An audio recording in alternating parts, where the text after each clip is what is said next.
बिस्मिल्लाहिर्रहमानिर्रहीम। अस्सलाम वालेकुम। कैसे हैं आप सब? आज आप लोगों के साथ एक ऐसे नान की रेसिपी शेयर करूंगी। इसका नाम है बटर नान, जो कि हम बग़ैर ईस्ट के और बग़ैर अवन के बनाएंगे। एक दफ़ा आपने ये घर में नान बना लिया तो आप बाहर का नान खाना ही भूल जाएंगे। ये बहुत ही सॉफ्ट, बहुत ही मज़े का बनता है। तो आपने वीडियो को फुल वॉच करना है। रेसिपी अच्छी लगे तो लाइक शेयर कर देना है। चैनल पर फर्स्ट टाइम है तो मेरे चैनल को सब्सक्राइब कर लें। तो चलें रेसिपी शुरू करते हैं। सबसे पहले यहाँ पर हमने एक बाउल ले लिया है। इसमें 2 कप मैदा ऐड करेंगे। 2 कप मैदा 250 ग्राम है। साथ ही ऐड करेंगे हाफ़ टी स्पून नमक, half tea spoon baking powder, half tea spoon baking soda. साथ ही ऐड किया है 2 टेबल स्पून ऑयल। साथ ही ऐड करेंगे 1.5 टेबल स्पून लीमू का जूस। ये हमने फ्रेश लिया है। यहाँ पर हमने 1 कप दूध लिया है। दूध हमारा नीम गर्म है। इकट्ठे हमने ऐड नहीं करना, जितना हमें ज़रूरत होगा हम उतना यूज़ करेंगे। थोड़ा थोड़ा कर ऐड करेंगे। नान बनाने के लिए जो डो तैयार करते हैं वो बहुत ज़्यादा ना सख्त रखी जाती है और ना बहुत ज़्यादा हार्ड। तो आपने इस चीज़ का ख्याल रखना है कि डो को बहुत ज़्यादा सॉफ्ट नहीं करना। इससे फिर क्या होगा कि आपके नान अच्छे नहीं बनेंगे। यहाँ पर हमारी जो डो है वो रेडी है। आप देख सकते हैं वो किस तरह की है। 1 टेबल स्पून हमने शुगर का भी इस्तेमाल किया है। आप चाहें तो पाउडर भी ले सकते हैं या दूध के अंदर मेल्ट कर लें।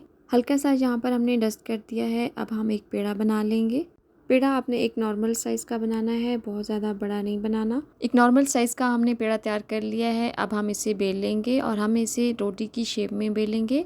यहाँ पर हमने अच्छे तरीके से बेल लेना है। रोटी की तरह बहुत ज़्यादा पतला भी नहीं बेलना और बहुत ज़्यादा थिक भी नहीं बेलेंगे।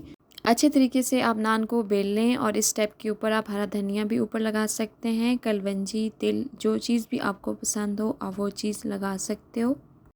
यहाँ पर हमने एक हाई फ्लेम पर पैन को गर्म कर लिया है और हल्का सा ग्रीस भी कर लिया था। जैसे ही हमने इसके अंदर नान को रखा है तो हमने फ्लेम को मीडियम से लो कर दिया है। एक साइड इसकी कुक हो चुकी है। अब हम इसकी दूसरी साइड को भी कुक कर लेंगे। आप देख सकते हैं कि माशाल्लाह से इसका कितना अच्छा सा कलर आया है। तो यहाँ पर हम इसके ऊपर बटर लगा देंगे। बटर आप अपनी मर्ज़ी से लगा सकते हैं। अगर आप बटर का इस्तेमाल ज़्यादा करेंगे तो इसका लुक बहुत अच्छा आएगा।